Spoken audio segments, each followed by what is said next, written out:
Well, thank you very much. It's an honor to have President Zelensky of Ukraine, and we've been working very hard, very close. So we've actually known each other for a long time. We've been dealing with each other for a long time and very well.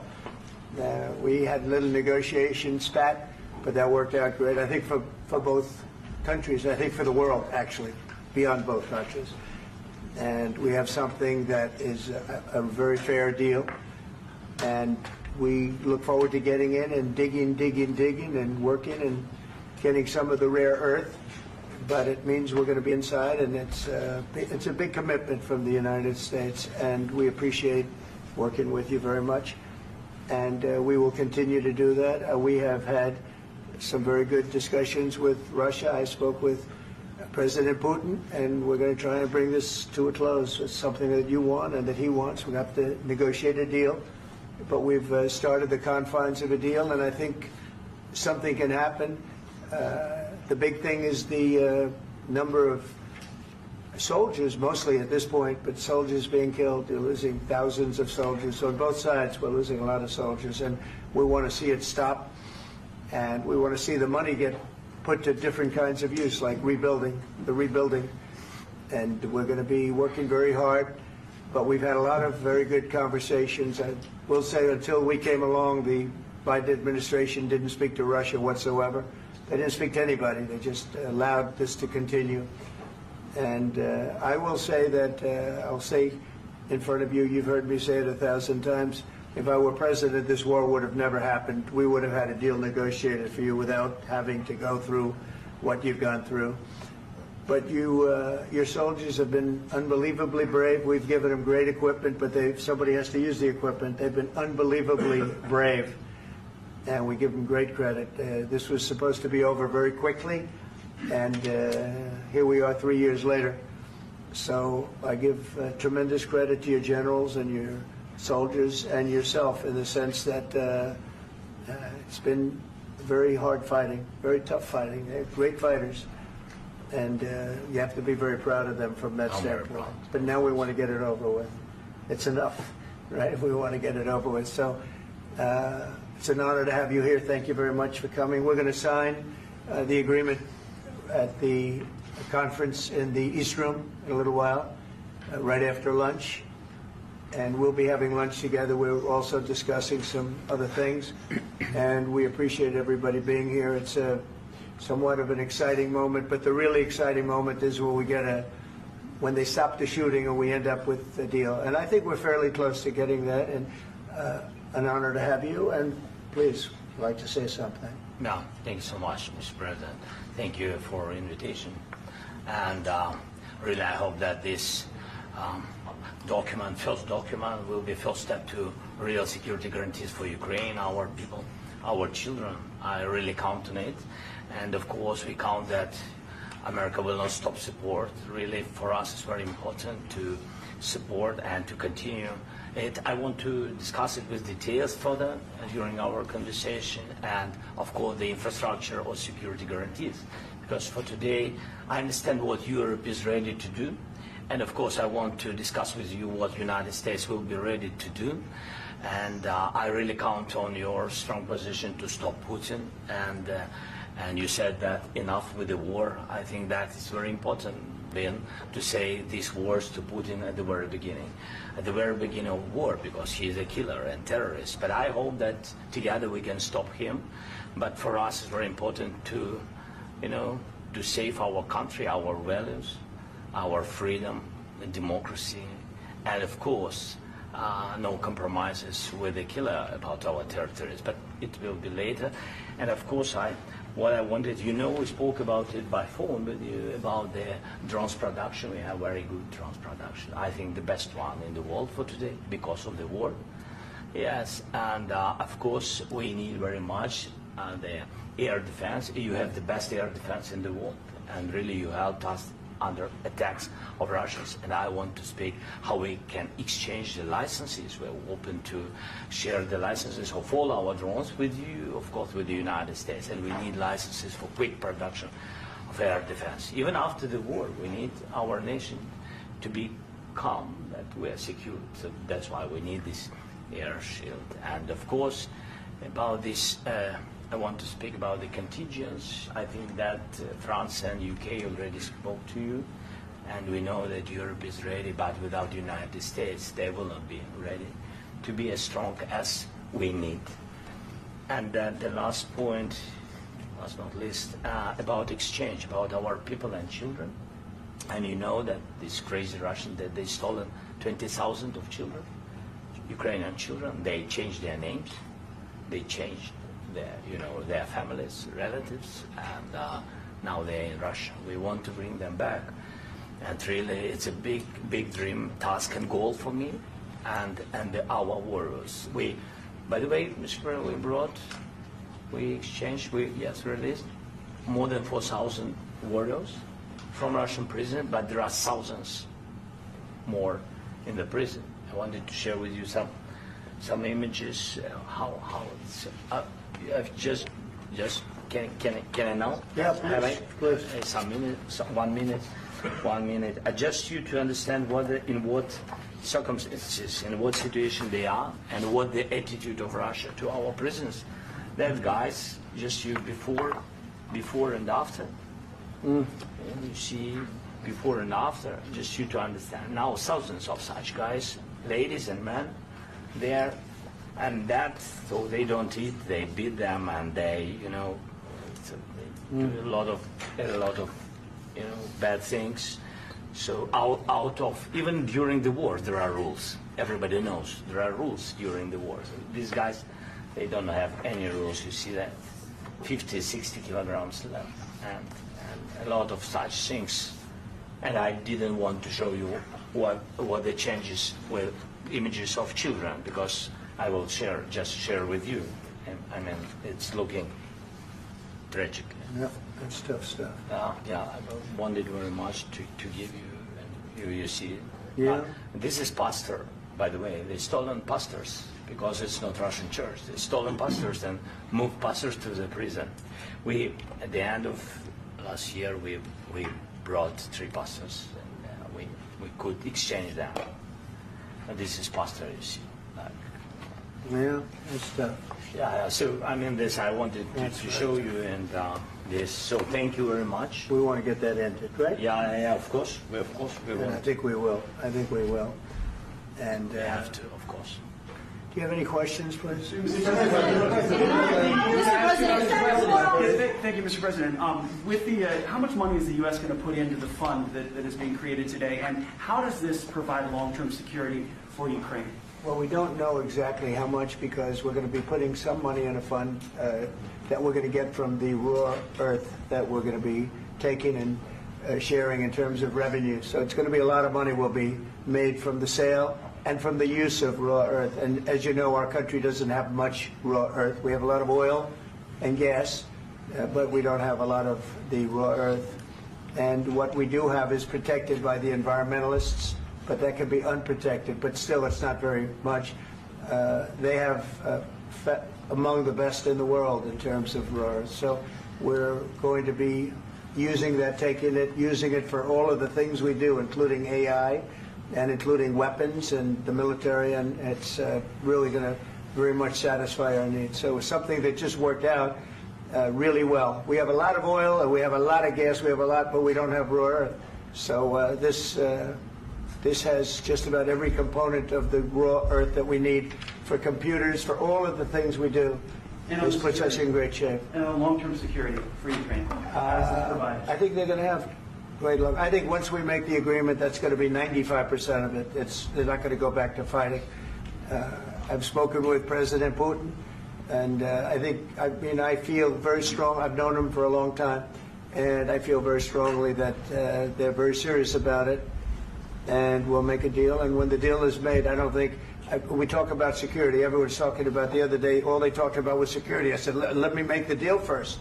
I have to make the deal first. I don't worry about security right now. We have to have a deal, because right now, last week, 2,000 soldiers died on both sides. 2,000, and they're losing 1,000, 2,000, 3,000 a week. So as we sit here and we talk, people are getting shot and dying on the battlefield. And, you know, they're not American soldiers, but they're Russian soldiers and they're Ukrainian soldiers, and we want to be able to stop it. And we want to be able also to spend money on other things. We don't want to, this is a tremendous amount of money. And what the Biden administration did was terrible. They were giving money, but they had no security on the money. Europe, as you know, gave much less money, but they had security. It was in the form of a loan. They get their money back, and we didn't. And now, at least we're protected because the American taxpayer has to be protected too. But this is an incredible agreement for Ukraine because we have a big investment in their country now, and what they have, very few people have. And we're able to really go forward with very, very high-tech things and many other things, including weaponry that we're going to use in many locations, but that we need for our country. This allows us to do that. Will you continue sending military aid? Yes, go ahead, please. If I can just there. Yes.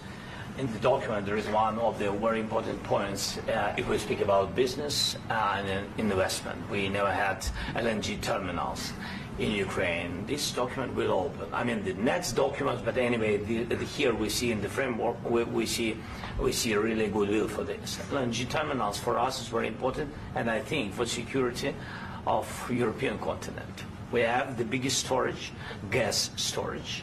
We have the biggest in Europe. Yes, yes, and we can use it. Use it for LNG, use it for LNG, and we will do it. And really, we can help Europe because Europe really helped. President Trump said that they made less support, but they are our friends and they are our very supportive partners. They really gave a lot, Mr. President. Yeah, really, they did. They gave a lot, but they gave much less. No. Much less. No. No. No. Okay. Okay.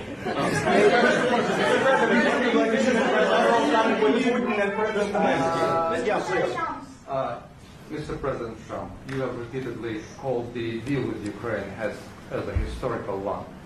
And as a President of the United States, you make historical decisions in other issues which affect America and other world.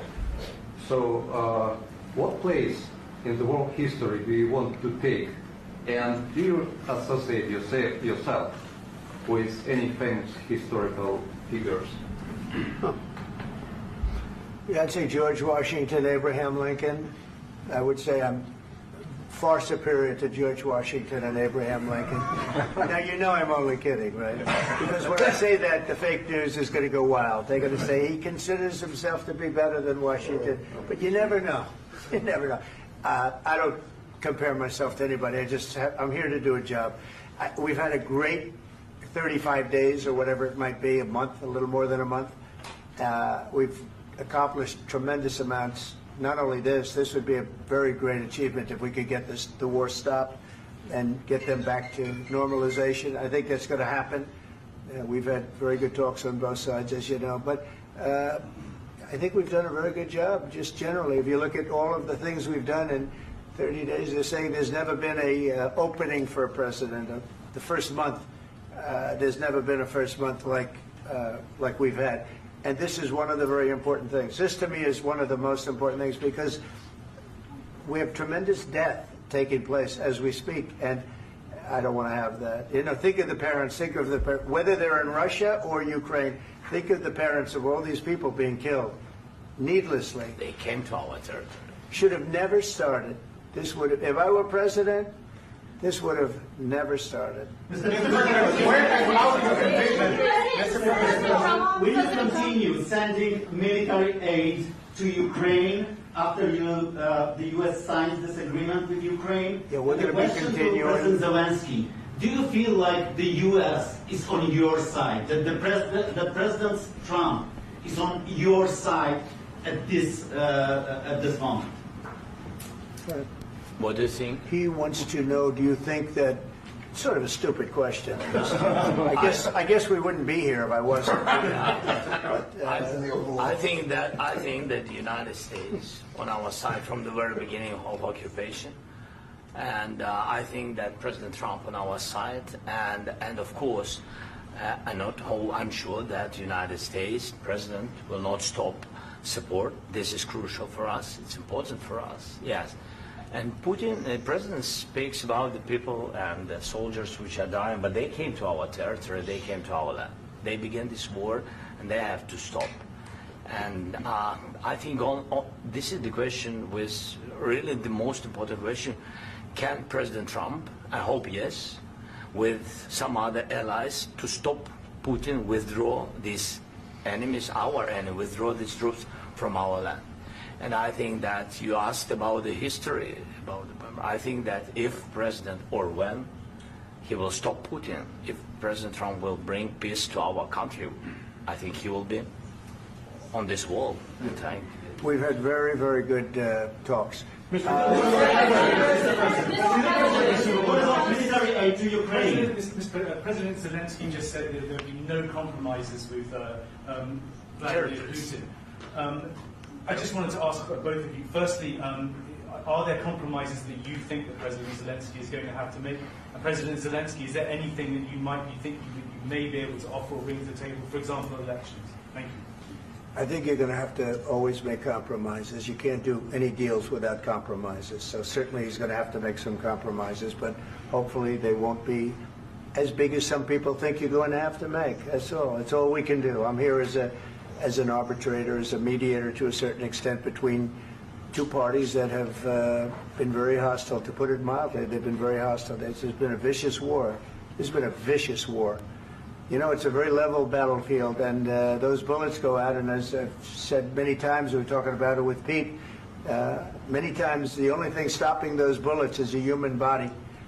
And in the case we're talking about, generally young human bodies are stopping a lot of bullets. It's dead level. That's why it's great farmland. It's great land. It's great farmland, but there's very little protection against the bullets that are being, and other things that are being shot. So all I can do is see if I can get everybody at the table and get an agreement. And I think we're going to end up with an agreement. Otherwise, I wouldn't probably be even here today. Mr. President, I've got two questions for you. You think ultimately your legacy will be the peacemaker and not the president that led this country into another war and ended foreign wars? And I've got a question. I hope it will. I mean, I hope I'm going to be remembered as a peacemaker. This would be a great thing if we could do this. I'm doing this to save lives more than anything else.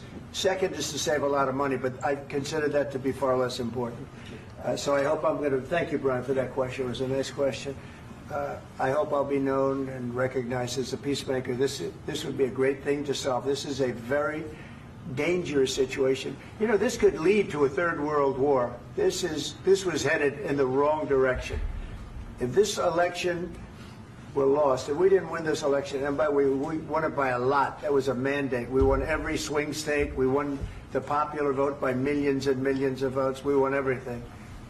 The districts, you look at the areas of red, take a look at a map. This was a big mandate, and this was one of the things. I said, we're going to get this thing settled. If we didn't win, I think this could have very well ended up in a third world war, and that would not have been a good situation. What was your second question? And my second question for President Zelensky: why don't you wear a suit? You're at the highest, why don't you wear a suit? You're at the highest level in this country's office, and you refuse to wear a suit. Just want to see if do you own a suit? Yeah, problems. A lot of Americans have problems with you not respecting the dignity of this office. I will wear a costume after this war will finish. Okay. Yes, maybe one. Maybe something like this. Something like Yes, yours. sir. Yes. That'd be great. Maybe something better. I don't know. We will see. Maybe something cheaper than. Yeah. Thank you. Thank you. President Trump. Thank you, President Trump. You said yesterday that you have. Are you going to send more arms to Ukraine in case there's no peace? Yeah, we're going to have arms to Ukraine. Yeah, sure. Hopefully I won't have to send very much, because hopefully we're going to have it finished. We're looking forward to finishing this quickly. We're not looking forward to sending a lot of arms. We're looking forward to getting the war finished so we can do other things. But we very much appreciate the agreement, because we needed what they had, and we're treating, you know, our country is now treated fairly. Biden didn't do that. He didn't know what the hell he was doing. This should have never happened. This should have never started. But you know, sure, the answer is yes, but hopefully we won't have to send much because I'm looking forward to getting it done quick, very quickly. Does that mean you'll provide security guarantees, Mr. President? I don't want to talk about security yet because I want to get the deal done. You know, you fall into the same trap like everybody else. A million times you say it over and over. I want to get the deal done. Security is so easy. That's about 2% of the problem. I'm not worried about security. I'm worried about getting the deal done. The security is the easy part. Security is very nice. Everybody stopped shooting. And now will Europe put people there? I know France is going to. I know the UK is going to. I know other countries are going to, and they happen to be right next door. We haven't committed, but we could conceivably. You know, we have security in a different form. We'll have workers there digging, taking the raw earth so that we can create a lot of great product in this country. So in that sense, you have something, but we haven't determined that yet. I will say, in speaking to France and in speaking to, and they were here, as you know, last week and just the other day, they have committed to a lot of security. I don't think you're going to need much security. I think once this deal gets done, it's over. Russia's not going to want to go back, and nobody's going to want to go back. When this deal ends, I really believe this deal is going to be over. Yeah, please go ahead. Go ahead. Mr. President, thank you. You had President Macron and Keir Starmer at the White House this past week, both of whom praised your courage and conviction to lead the pathway towards peace. Yes. Part of that involved, though, re-engaging Russia in diplomatic relations, something that previous leaders lacked the conviction to do so. What gave you the moral courage and conviction to step forward and lead that? Well, I love this guy. Who are you with? One American News, sir. Well, that's why I like him. One American News does a great job. I like the question. I think it's a very good question. It's a pathway to peace. It's a pathway to getting something solved. And I feel that as the head of this country, I have an obligation to do that. Plus, you know, we're very much involved. We got involved. It's too bad we got involved because there should have been no involvement because there should have been no war. And there shouldn't have been October 7th. That would have never happened. As you know, Iran was broke. They had no money to give to Hezbollah. They had no money to give to Hamas. They were stone cold broke. And then under Biden, they became rich as hell. They went from no money to $300 billion in a period of 4 years. And they gave a lot of that money away. And you see what happened. And that's a real mess also that we hope to be able to solve. But no, I appreciate your question very much. It's just I feel I have an obligation to try and do something to stop the death. If I can answer. Yes, if I can answer. Please, sorry. please. Please. And I do like your clothing, by the way. Yeah, really? Even though I think he's a great guy, by the way. But I don't know if you two like each other. But you know what? I think he's dressed. I like this guy. I think he's dressed beautiful. So I have more serious things than answer on such questions. Sure, I will answer on more serious That's a good questions statement. if I can. Yeah, Yeah. So please, about security guarantees and about just ceasefire.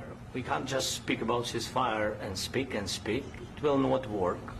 Just ceasefire will never work because I'm like a president.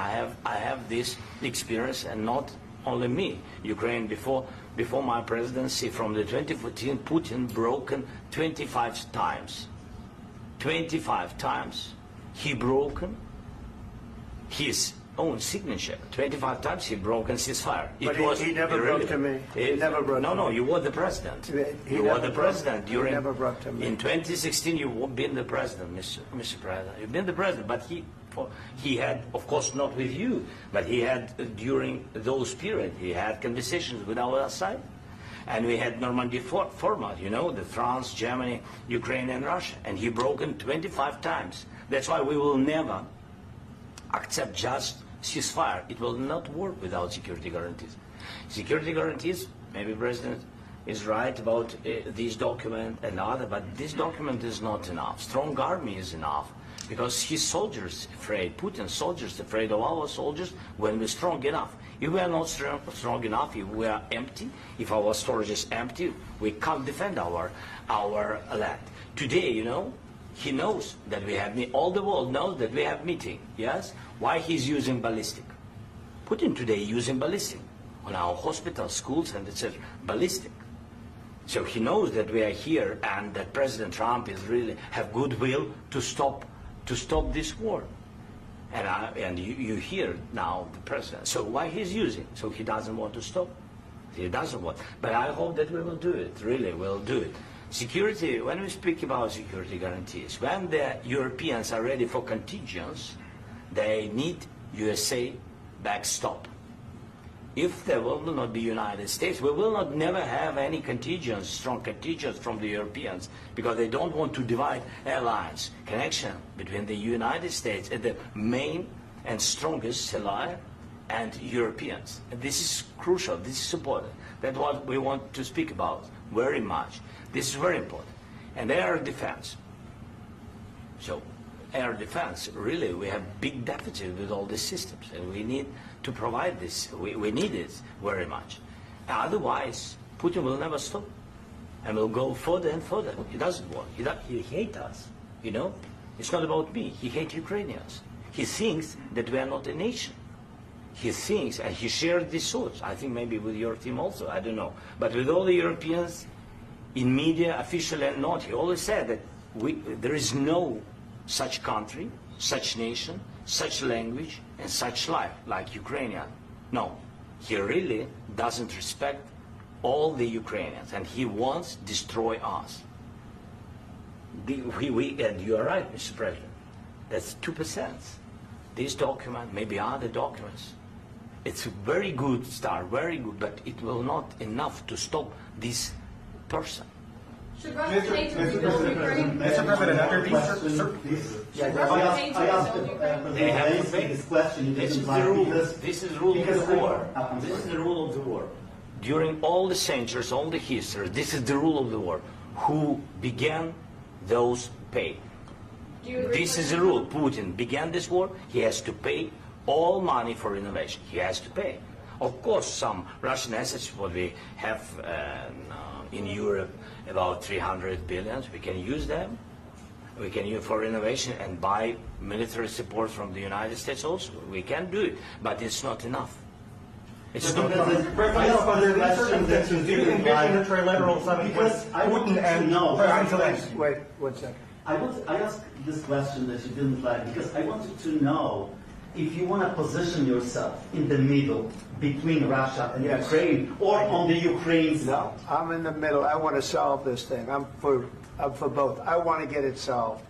And it's wonderful to speak badly about somebody else, but I want to get it solved. If we can solve it, great. If we can't solve it, they're going to have to fight it out, and who knows what's going to happen.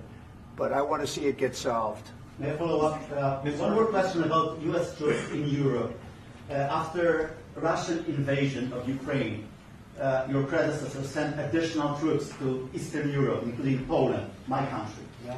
Are you committed to keeping these troops on the eastern flank of NATO in the future? I'm very committed to Poland. I think Poland has really stepped up and done a great job for NATO. They, as you know, they paid more than they had to. They are one of the finest groups of people I've ever known.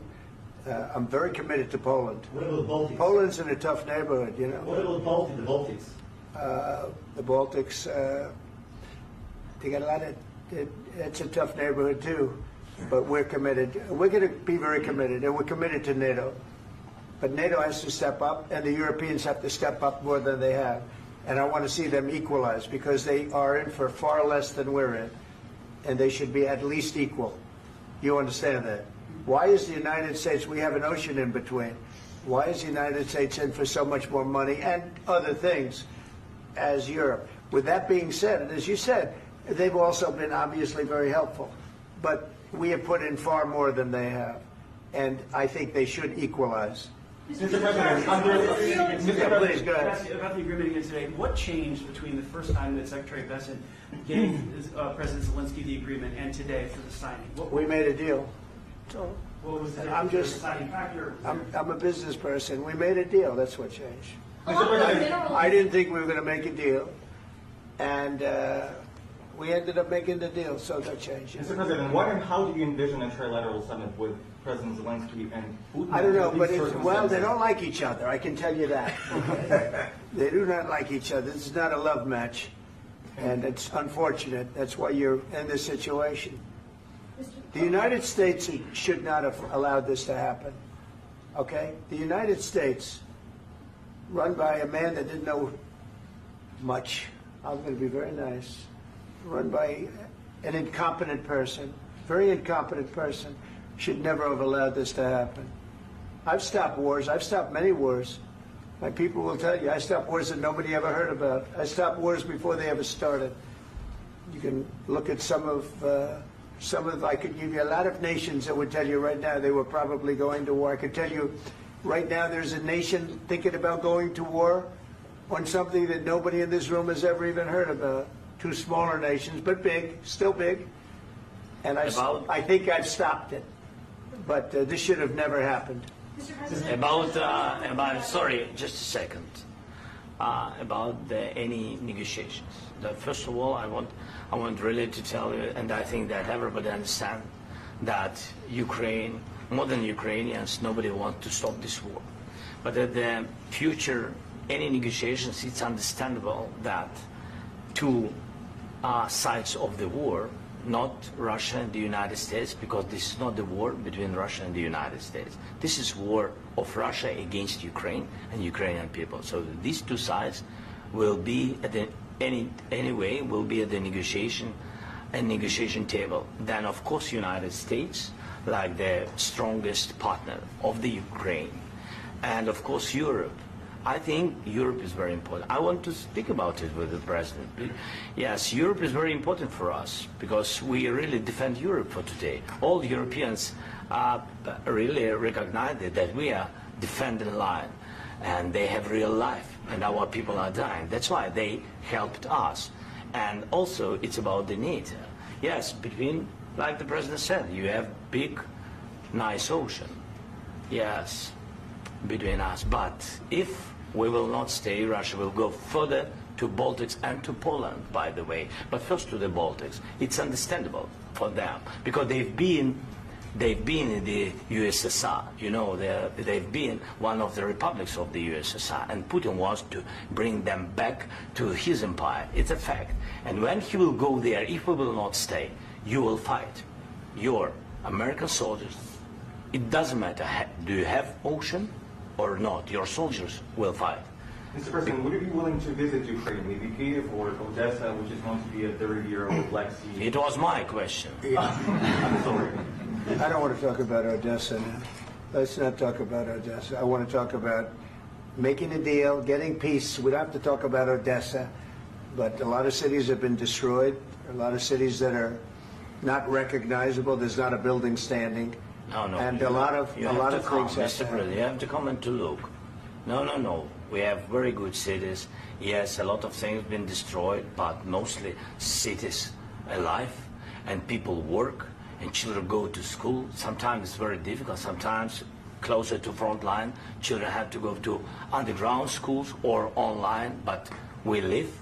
Ukraine is fighting, and Ukraine lives. This is very important. And maybe it's Putin is sharing this information that he destroyed us. You know, he lost 700,000 people, 700,000 soldiers. He lost everything. Yes. So. Mr. President, one more. I mentioned Poland. Please, go ahead. When did you last speak with President Putin, and what did he say that? A couple of days ago. And what did he tell you that gave you the assurance that he wanted peace? Well, that's what I do. My whole life is deals. I know pretty good. And I've known him for a long time. I've dealt with him for a long time. He had to suffer through the Russia hoax. You know, Russia was a hoax. It was all Biden. It was nothing to do with him. So he had to suffer through that, and he was able to do that. I think that he wants to make a deal, and he'd like to see it end. That's all I do. That's what I do. My whole life, that's what I do is make deals. And I'm in the middle of a mess because this is a real mess. It's a very dangerous one. If this doesn't get solved now, it's not going to get solved for a long time. So I hope we're going to get it solved. In the back, please. Thank you, Mr. President. Prime Minister Starmer claimed repeatedly that his government believes in free speech and was not engaged in censorship. But his country's government arrests people for memes and thought crimes, and even more worrisome is pressuring American companies to censor Americans on his behalf. How can he be a reliable, trustworthy partner when he says things that are demonstrably false on such an important topic? Well, we actually spoke to him about that yesterday, and we thought they took it very, very much too far. JD was very strong on it. So was I. So was Marco. And we've been speaking to him about it. Marco, would you like to say something about that? We have concerns, obviously, with the conduct of those, particularly as it impacts Americans. And there's real concern that American speech, which is online, could fall into the hands of British or any country's jurisdiction. And so this is a point the Vice President made of Munich, and I think it's a very compelling one, that what unites us with Europe, as much as anything else, is these shared values, and one of them being free speech. And so if Americans are threatened by it, we're going to need to take action in that regard. Mr. President. It's actually a very important question. We spoke about this in detail with the Prime Minister, the Foreign Secretary, and others at lunch yesterday. And I know that Secretary of Commerce Lutnick followed up in private meetings last night. This is really important. We believe Americans have the right to speak their mind, even if we in this room disagree with them. They have the right to speak their mind in the public square, which is often online these days. And we're going to defend that right as it pertains to American companies and American citizens vigorously if we have to. I do think that under the President's leadership, we're going to find common ground with our friends in the UK on this question, but it remains to be seen. The principle that will guide us is we believe in free speech in this country, and we'll fight for it for American citizens. Mr. President, on the deal, is there any other oil and gas component to the deal? Is it all critical? A little bit. We'll see. On LNG? But we're not really looking for that so much. We got a lot. We have more than anybody in the world, by far. So no, we're not talking about it too much, but a little bit. I think it affects also, but for the most part, no. And sir, is there any agreement from Ukraine to purchase U.S. LNG as part of the deal, or is that on the table at all? No, we don't need that. Mr. President, I just wanted to ask you about, you just mentioned that you'd spoken to Vladimir Putin a couple of days ago. Just to be clear, that's a new call, not the one that you... I've spoken to him on numerous occasions. Okay. And how was the latest call? What did you discuss? How did it go? Are you serious with that question? I am. I'd love to know. It went well. I think we're going to have a deal. On the minerals deal, Mr. President, some of those minerals are in the east of Ukraine, not far from the front lines and in areas that Russia has occupied. Will you direct President Putin to withdraw his forces from those areas if there's U.S. interest? Well, we'll take a look at the time. We have a lot of area. It's a very big area we're talking about, so we'll take a look. I'll study that and I'll see. And who would protect those minerals if they are U.S. interests? Would that be Ukrainian forces? They'll be protected. The agreement will protect them. US the agreement, yeah, we're signing an agreement. Right, but what if Russia tries to invade or there's Russian aggression in those spots? I just told you I don't think that's going to happen. And if that were going to happen, I wouldn't make a deal. If I thought that was going to happen, I wouldn't make a deal. Some people may wonder why. They ought to focus on CNN on survival, not asking me these ridiculous questions. Focus on surviving, because CNN's got such low ratings. I don't think they're going to survive. Let's go. Please, go. I already mentioned Poland. Poland was under Russian control for decades after the Second World War. When I was a kid, I looked at the United States not only as a most powerful country, the richest country in the world, the country that has great music, great movies, great muscle cars, but also as a force for good. And now I'm talking with my friends in Poland, and they are worried that you align yourself too much with Putin. What's your message for them?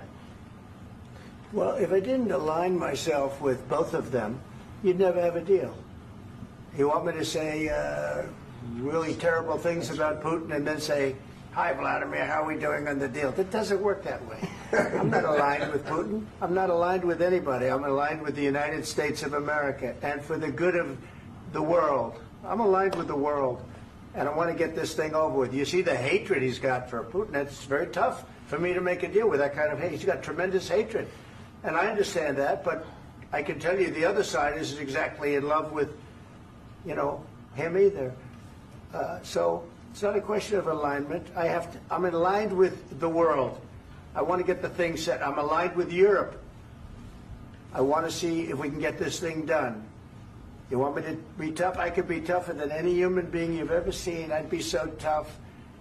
But you're never going to get a deal that way, so that's the way it goes. All right, one more question. Hey, I will respond to this. So look, for 4 years in the United States of America, we had a president who stood up at press conferences and talked tough about Vladimir Putin, and then Putin invaded Ukraine and destroyed a significant chunk of the country.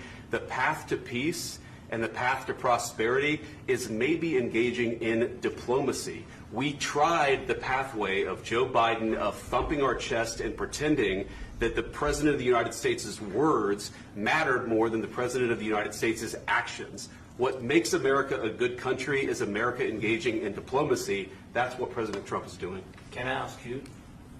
Sure. Yeah? Yeah. Okay. So he occupied our parts, big parts of Ukraine, part of East and Crimea. So he occupied it on 2014. So during a lot of years, so I'm not speaking about just Biden, but those time was Obama, then President Obama, then President Trump, then President Biden, now President Trump, and God bless, now President Trump will stop him. But during 2014, nobody stopped him. He just occupied and took. He killed people. You know what the contact line? 2015.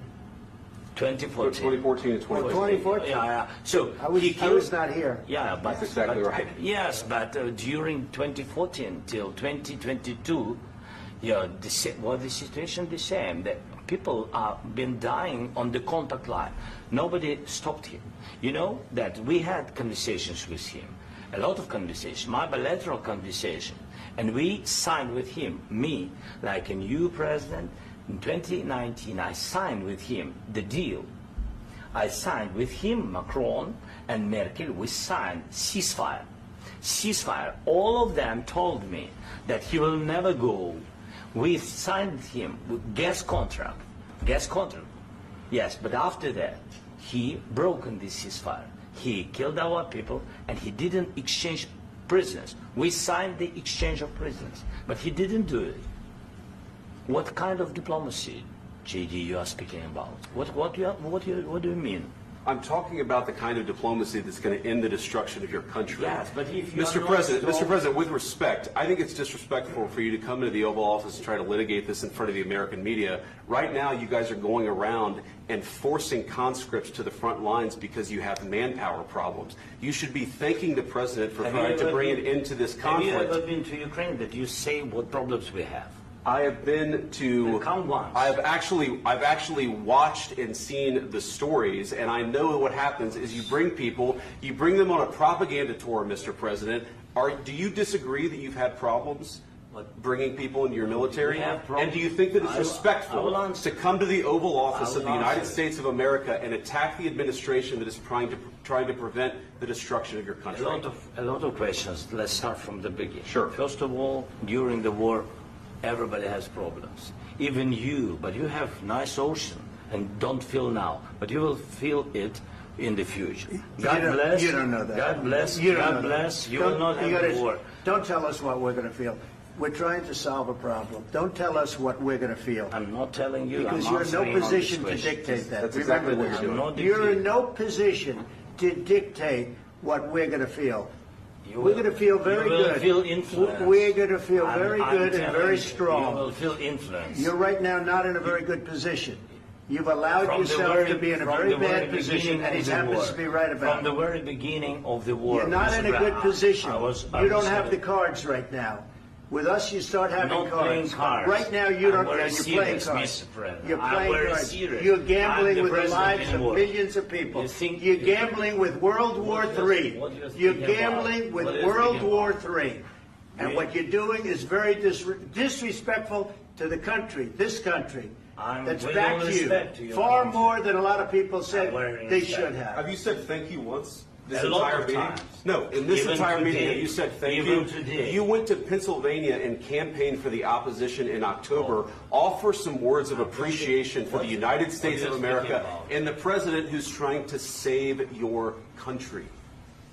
Please, you think that if you will speak very loudly about the war, you He's can... not speaking loudly. He's not speaking loudly. Your country's in big trouble. Can I Wait a answer? minute. No. Can You've I done a lot answer? of talking. Your country is in big trouble. I know. You're not I winning. know. You're not winning this. You have a damn good chance of coming out okay because of us. Mr. President, we are staying in our country, staying strong from the very beginning of the war. We've been alone, and we are thankful. I said thanks You haven't in been this alone. cabinet. You and haven't not been only alone. in this cabinet. We gave you, through I this said stupid thank you. president, $350 billion. You voted we gave for you your military president. equipment, You and your voted men for are your brave, president. but they had to use our military. What about If you didn't have You our invited military me- equipment, you invited if me you to didn't speak- have our military equipment, this war would have been over in 2 weeks. In 3 okay? days, I heard it from Putin. In 3 days, this is something Maybe new. less. In 2 weeks, of course, yes. It's going to be a very hard thing to do business like this. I tell you. Just say thank you. I said a lot of times thank you to American people. Accept that there are disagreements, and let's go litigate those disagreements rather than trying to fight it out in the American media when you're wrong. We know that you're wrong. But you see, I think it's good for the American people to see what's going on. I understand, sir. I think it's I very understand. important. That's why I kept this going so long. You have to be thankful. You don't have the I'm cards. thankful. You're buried there. Your people are dying. tell you You're again, running low I know. on soldiers. Don't- Listen, don't please, you're running Mr. low President. on soldiers. It would be a damn good thing. Mr. And President. then you tell us, I don't want a ceasefire. I don't want a ceasefire. I want to go, and I want this. Look, if you could get a ceasefire right now, I tell you, you take it so the bullets stop flying and your men stop getting killed. Of course, we want to stop the war. But you're I saying said- you don't want a ceasefire. But I said to you, I want a ceasefire. with guarantees. Because you'll get a ceasefire faster than an agreement. Ask our people about ceasefire, what they think. That wasn't It doesn't with matter me. for you what, That what wasn't is- with me. It That was wasn't with you. a guy named Biden, who was not a smart person. This That is was your- with, this that was is with your Obama. president. It was your president. Excuse me. That was with Obama, who gave you sheets, and I gave you javelins. Yes. I gave you the javelins to take out all those tanks. Obama gave you sheets. In fact, the statement is Obama gave sheets and Trump gave javelins. You got to be more thankful, because let me tell you, you don't have the cards. With us, you have the cards. But without us, you don't have any cards. One more question to Mr. Vice President. I'm sorry. It's going to be a tough deal to make, Um, because the attitudes have to change. What if Russia breaks ceasefire? What if Russia breaks peace talks? What do you do then? I understand that it's a heated conversation right now. What are you but saying? what She's if asking, what if Russia breaks the ceasefire? What if anything? What if a bomb drops on your head right now? But they have Okay? weapons to What if they fire. broke it? I don't know. They broke it with Biden because Biden, they didn't respect him. They didn't respect Obama. They respect me. Let me tell you, Putin went through a hell of a lot with me. He went through a phony witch hunt where they used him and Russia. Russia. You ever hear of that deal? That was a phony Hunter Biden, Joe Biden scam. Hillary Clinton, Shifty Adam Schiff. It was a Democrat scam. And he had to go through that. And he did go through it. We didn't end up in a war. And he went through it. He was accused of all that stuff. He had nothing to do with it. It came out of Hunter Biden's bathroom. It came out of Hunter Biden's bedroom. It was disgusting. And then they said, oh, the laptop from hell was made by Russia. The 51 agents. The whole thing was a scam. And he had to put up with that. He was being accused of all that stuff. All I can say is this. He might have broken deals with Obama and Bush, and he might have broken them with Biden. He did, maybe. Maybe he didn't. I don't know what happened. But he didn't break them with me. He wants to make a deal. I don't know if you can make a deal. The problem is, I've empowered you to be a tough guy. And I don't think you'd be a tough guy without the United States. And your people are very brave. But you're either going to make a deal or we're out. And if we're out, you'll fight it out. I don't think it's going to be pretty, but you'll fight it out. But you don't have the cards. But once we sign that deal, you're in a much better position. But you're not acting at all thankful. And that's not a nice thing. I'll be honest, that's not a nice thing. All right, I think we've seen enough. What do you think? Huh? This is going to be great television, I will say that. All right. We'll see what we can do about putting it together. Thanks. I need to back We'll see. I don't know. All right, guys, come on. Wait. Hey, guys, come on. Let's move, please.